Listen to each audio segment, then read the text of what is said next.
Hello, everybody, and welcome to Sake Revolution. This is America's first sake podcast. I am your host, John Puma. I'm from the Sake Notes. I'm also the administrator over at the Internet Sake Discord, as well as Reddit's r/sake community. And I'm your host, Timothy Sullivan. I'm a sake samurai. I'm the director of education at the Sake Studies Center, as well as the founder of the Urban Sake website. And every week, John and I will be here tasting and chatting about all things sake and doing our best to make it fun and easy to understand. Hello, John. How you doing? Hey, Tim. What do you hear? Well, I hear we have another guest in the studio. Yes, we do. For our ongoing series about people who have worked at sake breweries. We have not come up with a clever name for this yet. If you have one, maybe reach out to us at feedback@sakerevolution.com and we submit your name and maybe we'll use it if we think it's very good. Or maybe we'll come up with one during this very episode. So Tim, who is our guest today? I am so excited to welcome our guest today. We have Lucas Smolic. He is a sake brewer and the founder of the Sake Brewers Guild, which you can find at brewsake.org. And he is an all-around super deep well of knowledge about sake brewing. And I can't wait to find out more about the Sake Brewers Guild. I think we have a few home brewers that are listening to our podcast. One or two. All right. Lucas, welcome to the show. Welcome, Lucas. Thanks for having me. Lucas, I have to ask you first, for those of you, John and I know you personally and are happy to call you a friend. But for our listeners who don't know you yet, can you tell us about your background and how you got involved with sake as a career? Yeah, sure. How far do you want to go back? Where did he grew up in Boston and thing? First experience with sake because of that was kind of what a lot of people had, the little tokuri of hot sake that many people can relate to. I'm a software engineer by trade, so spent 20 years in the game dev industry, advertising, film, yada, yada, yada. Outside of work, I got into cooking as a hobby, and that led me into wine tastings and whiskey bars and all that stuff. And, generally watching my life go downhill. No, I'm kidding.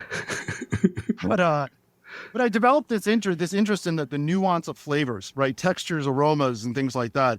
And I honestly have to say, when it comes to sake, my interactions with Japan were purely random. I was working on a stressful account, and a friend of mine was like, you need some R&R. And I asked him, where should I go? And he just said, I don't know, why don't you go to Japan? That place seems pretty zen. And honestly, that was it. And I'll skip the whole details of taking Japanese lessons and all that. But basically went to Japan, rented a car, drove all over the place, little towns, meeting people. This was that time when Airbnbs would actually meet you, like the host would meet you at like the train station and walk you to your place. And I just got in the habit of saying to people, hey, I don't know anything about this place. I don't speak Japanese that well. Can I take you out to dinner or like whatever else? And I ended up meeting a whole bunch of locals that way. And one of the things that I found that as I was going around on my first journey was everywhere I went, especially with the age group that I was hanging out with, sake was ever present. It was like a constant cultural staple of every meal, every hangout. One story that stands out in my mind, which is my friend Makiko in Hiroshima. She took me to a neighborhood association event, which most people would think, okay, what's so great about that? It wasn't that the event was any particular, like the sake wasn't particular to me. I don't even think it stood out. What stood out was the experience around it. It was how like everyone's sitting down and having this really comfortable experience with each other. And I just became sort of like another person in the room there. Her uncle's pouring me sake. At one point, her nephew's pouring me sake. Everyone's just smiling and laughing. Very little language exchange. Lots of emotion, lots of back and forth, visual kind of communication. And something about that got me kind of hooked on it. And so I would say when I got back to LA, where I was living at the time, I became that guy that just like going around with all my friends saying, oh, hey, we got to try sake. We got to get sake. And I wouldn't even say that's actually what was the final moment that triggered I'm in love. It was more, this was just a fascination of mine. I didn't even get into brewing till about 4 or 5 years ago. Wow. So I love the idea that you just like went for it in Japan. I don't think I have that kind of fuck it, let's go in me, but but clearly you do, and kudos to you for it, sir. Now, when it comes to tasting sake outside of your warm Takuri experiences, what was your like? Oh, this is. Do you have like that aha moment that this is the stuff moment? I do. Yeah, there's one that always stands out because I remember someone asked me this like a few years ago, and for the longest time I was like, oh, what was it? What was it? And then it suddenly hit me. I was like, oh, of course you know what this was.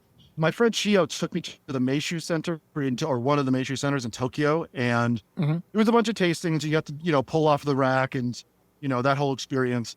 So I had one that was really melon, one that was sort of maybe more just pure Ginjo style where it's kind of rough, and I liked that. And then there was this Okinomatsu 30-year aged. It literally said 1988 on the bottle. It had one of those pop tops where you could reseal it. It was nice. So this was in 2018. So that was actually 30 years old when I saw it. And the caramel, the chocolate, the smooth texture, lingering aroma that made me think I was going to like eat creme brulee. Absolutely amazing. And I would describe it as like my Matrix 1999 moment. Although instead of like waking up and realizing the world is this like barren wasteland, instead I woke up and realized that the real world is actually like this wonderland. And I was like, oh, this is amazing. So I just started seeking everything out that I could like that vibe. And I was that guy going like, excuse me, do you have a sake menu? And in America being extremely underwhelmed by like what I would receive I'm like, oh, none of this tastes good. Cool. But I would say that's what really sent me down the obsession with sake. Wow. Oh, that is awesome.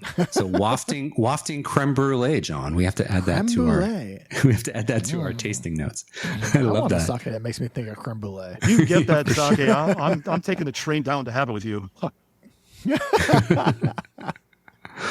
All right. Well, when we introduced you, we mentioned that one of your titles is Sake Brewer.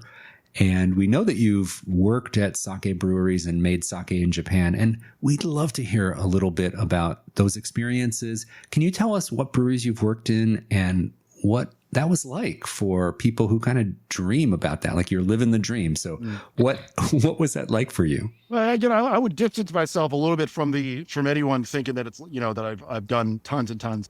The honest only brewery that I really would say I was on staff on was Takeda Shuzo, who puts out a very common brand up in Niigata called Katafune.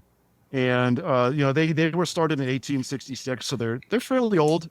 Chiaki, who technically brews in Hawaii, but if you count breweries that prefer to speak Japanese all day long, I would throw that one into the ring.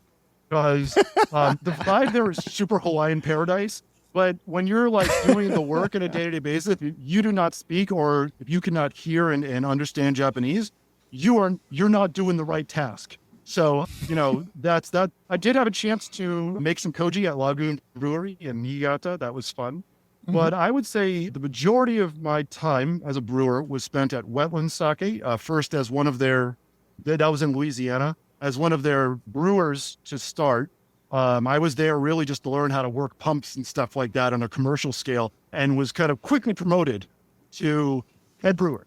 And it was, whoa, sudden shock. But to go back to the experience in Japan, I do think that there's some stuff that's worthwhile. I was glad that I'd had the experience brewing for about 2-3 years prior to going there, because by the time I got there, I had about 100 commercial fermentations under my belt, ranging all the way up to 3,000 liters. In fact, a lot of them were 3,000 liters. And I'd already had the challenge of managing a staff, doing overnights, and that kind of prepared me for the sadistic way that production carries itself out. And so that was what made, and this is where I'm going to I think a lot of people are like, wait, what? I'm going to blow your mind with Takeda, because the thing with Takeda Shuzo that blew my mind was we had nap time 2 times a day. And lunch was an hour. Well, to be fair, lunch was the only sleep time, unless it was a really heavy day, in which case would also sleep around 2:30. Well, my point is, every day they had a consistent schedule. So it went like this. You arrive at 7:30 or 8. And then it's kirikaeshi, steam, shubo, cool rice, shikomi, break. So like, coffee, essentially. We'd clean up, more shubo stuff, lunch for like an hour, which would go hang out with everyone in the house and like eat with all their kids and stuff like that. Super fun. Rice prep, wash rice, coffee time, prep for tomorrow, deikoji, go home. That was every single day, like clockwork. That is consistent. And I actually think that having seen that now, I was comparing it back to my time and I was like, wow. So you can do 2 hours of breaks in a given day, in a given 8-hour day. Our production day was 8 hours. So 2 of those spent eating or sleeping. And then the rest of it was just crunch, crunch, crunch, go, go, go.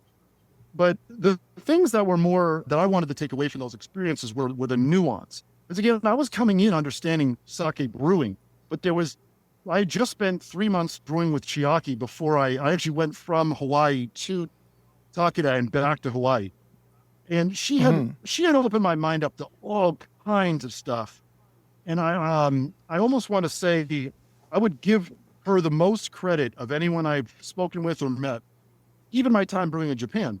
She really showed me what to be focusing on and what I should not be focused on, what I not worry about. But time in Japan, you got to see the old school stuff. And that was really cool to kind of go back in time using like kotatsus to like, colloquially, they call them hitas that they put underneath your shubo tank to warm it up. But they also had like a wall of all the instruments that like they never use. It's just for tours, like the awakeshibo, which is like the stick. Looks like a bunch of reeds tied together. They use to kind of like take down the foam. And then they now use awakeshiki, which is basically just like an egg beater strapped to a rope hanging above a shubo tank. And you're just whipping that foam. There's like a rice washer there that I'd literally only seen in books, like mimeograph copies of books from the 1950s. And I was like, and they're all saying like, this might be the only one of these that exists like still. So the sake process that you worked with at Takeda Shuzo in Niigata sounds like it's very regimented and scheduled. And all those steps you mentioned, those were all different for our listeners who may not be familiar with those terms. Those are all different production steps, like rice washing, different koji steps, making the koji rice, making the fermentation starter, etc. And would you say that it was fairly disciplined? I mean, that was kind of my experience in a Japanese sake brewery, was that it was regimented and disciplined and highly scheduled. Yeah. And the strange part was it was everyone had kind of like their sense of what they had to do, right? There was no question about it, because it is a thing you get into a cycle of, right? Also, the brewers I was working with were farmers, right? So they make the rice. All the rice for this brewery comes from these farmers. There was 2 or 3 of them that had their own fields, and a couple of them worked together, another one's separate. But it is interesting the difference maybe in mentality around how they work. They just think that they take it very seriously. There's no screwing around. There's a lot of joking, though. I mean, I don't know if your brewery had the same thing, but for us, it was like constant jokes. The whole time was fun, so much fun to work with these people. But, like when it came down to stuff that got serious, everyone's like whole tone, like the face, everything dropped, and it became, okay, let's get this done. But some things you don't realize when you're using older equipment, like say the sort of like wooden buckets that they use, like the hangiri they use to move rice from the steamer over. Like they have this steamer that's brand new and is gorgeous and huge, can do like, 3,000 kilograms of rice at a time, but they're still using these like old hangiri to move rice over to these, they call them tsu, the mats they laid on the ground. And you put that thing down too hard. Like if you drop it to the ground, like too much speed, even though you're supposed to work as quickly as possible, if you put it down too much speed, if you ever touch it, oh man, the eyes in the room will suddenly shift to you. I did this. It's like you have committed a mortal sin. Like you let the thing touch, even if it's sanitary. It's like that thing could break apart at any moment. Just never let it touch the ground. You know what I mean? Can you explain what a hangiri is? Can you paint a picture for our listeners what that is? It's literally like a half barrel or half bucket. It's like a wooden bucket. Think like apple orchard, right? And the open top, so there's nothing enclosing it. They use these for everything. There's some smaller, and I bet it has a different name, if I'm being honest. Hangiri is typically a very shallow tub. This is shallow, but it's maybe about a foot by a foot.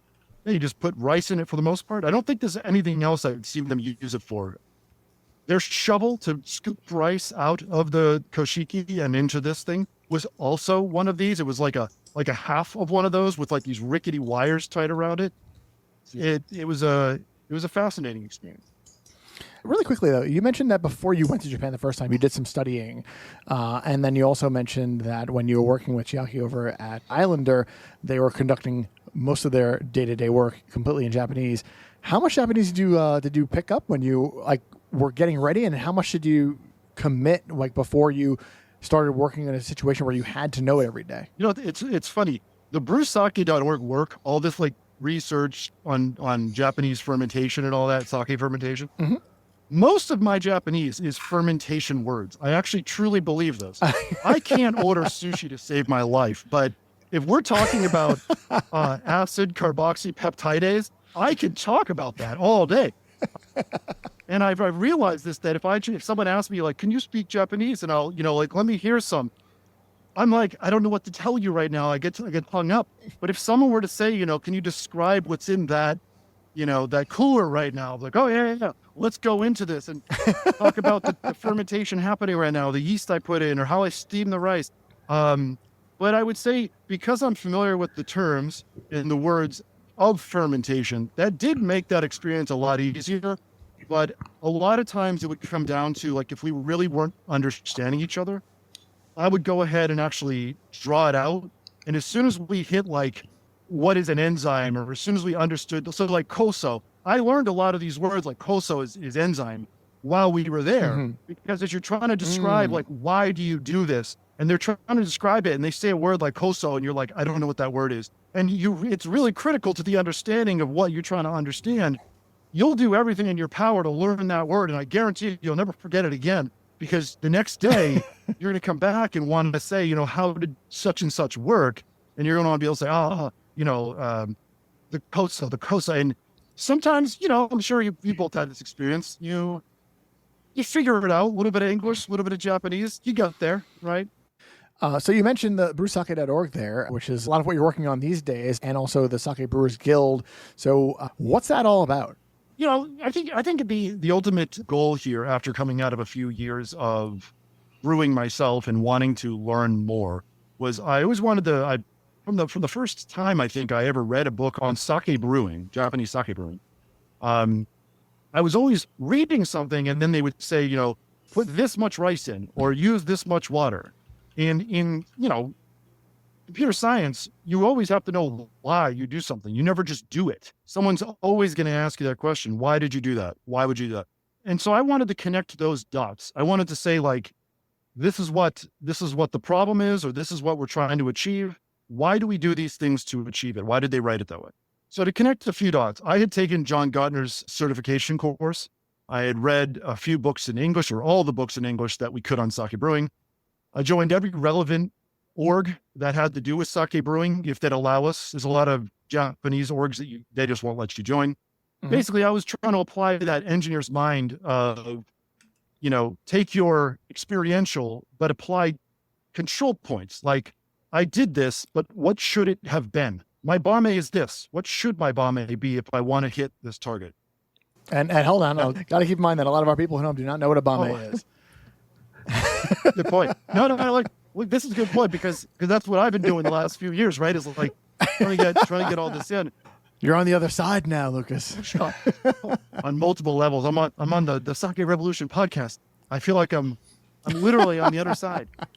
Yeah. So things, learning what bame is, even just that, right? What French is word. It's a French word that describes the density of something and of a liquid, right? It's the same as specific gravity. There's other words that are similar to these that have different measures, like Play-Doh and things like that. And we use all these words in brewing.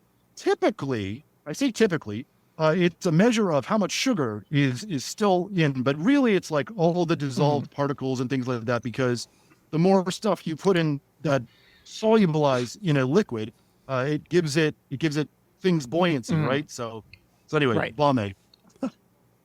Yeah. All right. Perfect. As we're rolling along, I believe we are at the point in the show where we are going to taste and talk about a specific sake. Now, Tim, what do we have today? Well, because Lucas worked at Takeda Shuzo in Niigata, and we asked him for a recommendation for a sake to all taste together, we're going to be tasting Takeda Tokubetsu Honjozo, which is a Muroka Nama Genshu. And Lucas, if you'll indulge me, I'm just going to list off some of the stats for this sake, and then we can get it in the glass and start tasting. So again, this is a Tokubetsu Honjozo, unpasteurized. It's from Takeda Shuzo out of Niigata. The rice milling on this is 60%, and we're using Koshi Kagura and Koshi Ibuki, 2 different rice varieties. SMV -4. John, our alcohol is up around 18%. That's the Genshu, the not diluted with water. Very medium acidity, 1.5 acidity. And the yeast I've never heard of, it's listed here as S3. Don't know anything about that. But those are the stats for this sake. And there's a very distinct label. Lucas, do you know anything about this label here? Yeah, I know it's not the same label as it is in Japan. I can tell you that. This is a great label. So Namazaki Paul, as he's known, from a lot of us who were ordering sake from him from a long time, he started importing this and made a custom label for it. And I think honestly, it's a great label for a number of reasons. But it's this is the Black Skull bottle, which always confused me in a little ways because it's a white skull on black. But we're gonna skip over that. Oh, it's a Black Skull. But Namazaki Paul exposed. No, yeah, you'll have to get laughing about that later. But I think it's great because it's one of those, when advertising, we called it like I think it was the 663 or 6621 rule or something like that. It was what you see when you're walking by on a shelf, and that gets you to come closer. And then as you get closer, what draws your eye to want to pick it up? And then that final, what makes you want to actually commit to buying this thing? And I got to be honest, I think this is a fantastic thing that makes someone immediately say, hey, ooh, what is that? Even if they don't even know what it is. They're just like, I want to drink whatever's in that bottle. And it also has this adorable polar bear on it. So, yeah, well, let me briefly describe the label for our listeners. It's a black background. It says Takeda Tokubetsu Honjozo Namagenshu. And then, as you said, there's this very graphic white outline of a skull. And I just want everyone to envision like a pirate's flag skull, right? That's what we got here. Jolly Roger, right? It's a Jolly Roger.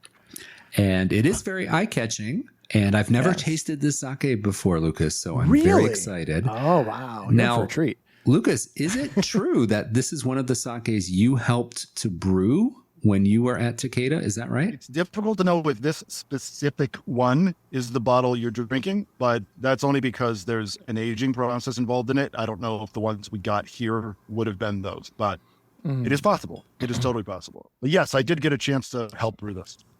Awesome. So, John, what do you say? Should we get this in the glass? Let's open it up. I think it's time. All right.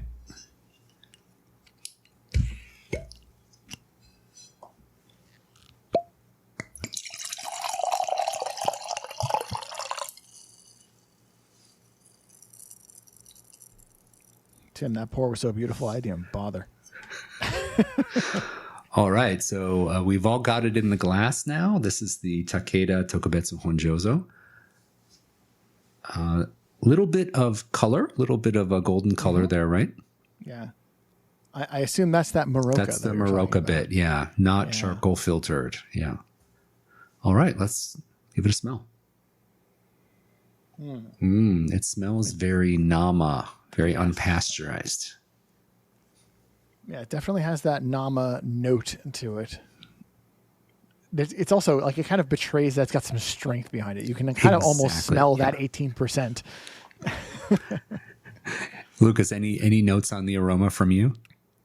You know, I was trying to think off the top of my head, what would I describe this as? I think I would describe what I'm getting from this as like amino acid forward. Like I like it's not quite to a soy sauce, but if you age this, I think it would go that direction in a very positive way. I like those type of sake. So I like when things have a kind of, it's not acid forward. I think to be clear on that, it's not bitter, it's not biting, it's not even astringent. It's very smooth, but it's not. But it has this quality to it that I usually would associate with amino acids from all the different varieties I've tried of sake, where it's a little bit of acidity on your tongue, and it kind of gives that notes of not umami, but it's close in that direction. Yeah. Well, I totally get what you're saying. We're looking at the aroma, and I think that there is a savory note there. There's a little ricey note there, but what John said as well, I pick up on a little bit of warmth from the higher alcohol percentage when you're just smelling it. And it leads me to think that this will have some richness to it, but there's only one way to find out, right, JP? Mm-hmm. Absolutely. All right, let's give it a taste. It's a dirty job, but somebody's got to do it. Okay. On the palate, this is big. It's big. It's rich. It has almost a nuttiness to it, but not oxidized. Like it's not a nuttiness from oxidation or sitting around for 3 years. There's you're absolutely right, Lucas. There's amino acids and umami on the palate. It gives it this nutty, borderline soy sauce flavor. Mm-hmm. Really good. A lot of umami. Yeah. In a very good way. I went to a restaurant recently and they made a soft serve ice cream from sesame seeds. And it was a sesame seed soft serve, and it was like so peanut buttery. I was like, oh my gosh, this is like unbelievably how the sesame seeds brought through that nutty characteristic. And it reminds me very much of that experience drinking this. It has almost a nutty characteristic, but it is still rich like a nama. Yeah. Like that nutty flavor that you describe. I really agree with that. I think I'm going to take back something I said earlier. I think the umami is how I would describe it. It is like amino acid is where, I mostly taste it. What is it? Glutamine, specifically like that umami sweetness coming from the amino acids, which typically amino acids present as bitter or something else. And so. Yeah. While we're sipping on this, I'd love to ask you, Lucas, something that I think we have a few homebrewers in our listenership. And I'd love to know, if I was a homebrewer sitting at home and I'm just hearing about brewsake.org for the first time, what do you recommend for people who want to try their first batch homebrewing? Like, where do you get started? What do you do? Well, is that a great question? The number one thing I think to start before anyone even does the brewing is to set themselves a course, like to how to arrive where they want to go. If all they want to do is try brewing sake, then I would say we have a recipe on the site. You can follow it. If you can't find the ingredients, generally you can order things on Amazon or even try rice that you have at home. Well, you can, believe it or not, you can order koji on Amazon. It's not going to be the same as you can get, right? If you make your own. But what we keep trying to tell people is, give yourself a direction. If you want to eventually get to the point where you're home brewing or commercial brewing sake, start at the basics. Just let yourself put the ingredients into a thing. You don't have to make the koji. You don't have to make it super special. Just don't even worry about getting sake yeast. Use wine yeast. Just do the process, because that part, getting the process down, that's the hard part. Once you get it in your head and you don't even need to look at your sheets anymore. Okay. Then you can start going, okay, I want to focus on less acid or, higher sugar or whatever it may be. But we see a lot of people come in and the first thing they say is, I'm making my own koji. I'm doing a Kimoto or a Bodai Moto. And it's like calling a Babe Ruth on your first day of Pee Wee baseball. It's like, what are you doing? But, that's fine. I love that energy, though. Like, that's good. You're going to need it. You're going to need that energy the same way that Kimoto yeast need to be strong AF to last for like 60 days. So good. Congrats. Welcome to the party. And yeah, come to brewsake.org. We do have a lot of information there. And then you can always go to, we have the internet sake Discord that John Puma has been running for a long time. That's where I found a whole bunch of people. And recently, when we started the guild, we created a kind of brewers kind of area where commercial and home brewers kind of get together and talk about these kind of topics and help each other out. and a lot more focused, we'll say, with forums and things like that to keep us a lot more engaged. Yeah, the rest of the Discord's a little bit chaotic, but the portion of the Discord that Lucas runs is very, you guys have a mission, and so I think I really love what you have done with that, you and the other guys that run that group. It's fantastic, and I'm so happy that it's become such a great resource for people. It's off to you again for that. And one thing I want to highlight is that I'm not a brewer day to day, but when I poke my nose into the Sake Brewers Discord, the thing that makes me so excited is that you have people from all over the world. Can you talk a little bit about that? Like, this is not just the lower 48. So much of this in the ecosystem is like America, America, America. In fact, even when people say America, they're usually referring to the US, and that's obviously challenging, right? I mean, half of the rice that Isbell Farms produces for sake brewing goes to Mexico for Nami. That's incredible. I had no idea. They're consuming down there. And I haven't had a chance to go visit there, but I want to. But let's talk really quick. The people that we've reached this last year, over 5,000 people came to our site, which for a niche thing like sake brewing is huge, considering 2 years ago or even a year ago, those numbers were nothing like that. We have 55 countries that have come to our site and have participated in our calls and in our chats. And this is just kind of cool. At this moment, we have sake brewers who are in our group on all 7 continents. All 7. That awesome. Includes Antarctica for anyone that didn't do the math on that. We got someone literally stationed at the South Pole right now. Anyway. What? That's amazing. Oh my God. That is absolutely fantastic. Sake Lab LA, 2 guys that I knew when I was living in LA. One of them is currently stationed for a year down in the South Pole. Hysterical. Well, that's amazing. Oh my God. That is amazing. That was a fun fact I did not expect to hear today and learn. So we're going to get wrapping up here. Lucas, thank you so much for coming by. Thank you. Now, a couple of questions for you, though, before we do. Where can people learn about you or brewsake.org? And don't just say brewsake.org. That's cheating. So, we easy to. That's why we chose that name. So we do have a mailing list you can sign up on the site. So, we will send out things when we're doing it. There's no advertising or anything like that. This is just, trust me, it's very dry. You're not going to be in any risk of receiving, advertising from us. We have monthly sake brewing seminars that are on YouTube. You can register for them on the site that'll help us keep you in touch. We would love you to join the guild if you want to be a brewer or if you are currently a brewer. Again, we literally have people all over the world. The 3rd largest participant in that, by the way, is Japan, strangely enough. This is lots of people. I would say, just join and you'll meet people from all over the world, commercial and home. And then we do have social channels in the works, but right now, if you follow me, I will connect you and you can stay there and I'll let you know when the other ones are coming up. That's Junmai_Gaijinjo. So not Gaijinjo, it's Junmai_Gaijinjo. Good friend of mine came up with that. That's very clever. Very clever. That's awesome. And by the way, Lucas, I gotta say, like, when we met, it was during the pandemic. It was when we were everybody was doing online stuff, and you were brewing sake in your kitchen. Yeah.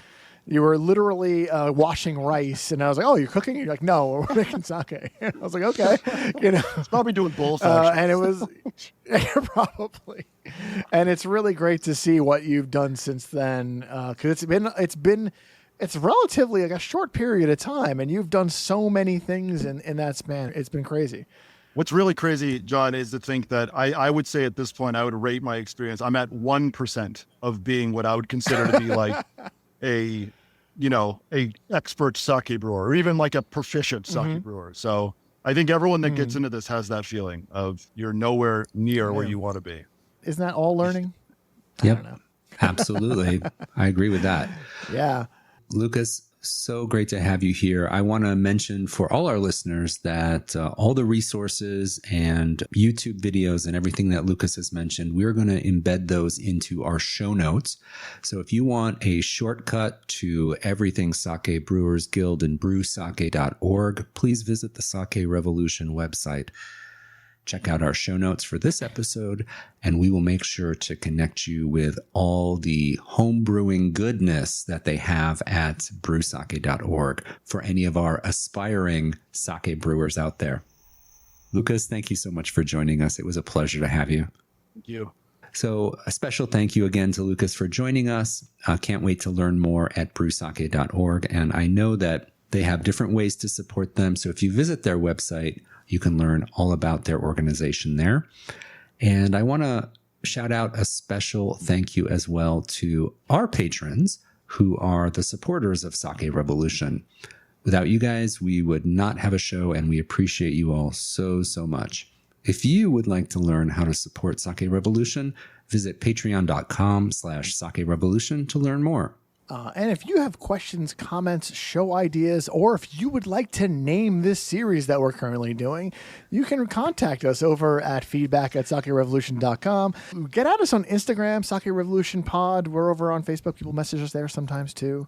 Yeah, we want to hear from you. We want to interact. We want to have some exchange of ideas. While you're pondering that exchange of ideas, please raise a glass. Remember to keep drinking sake and kanpai.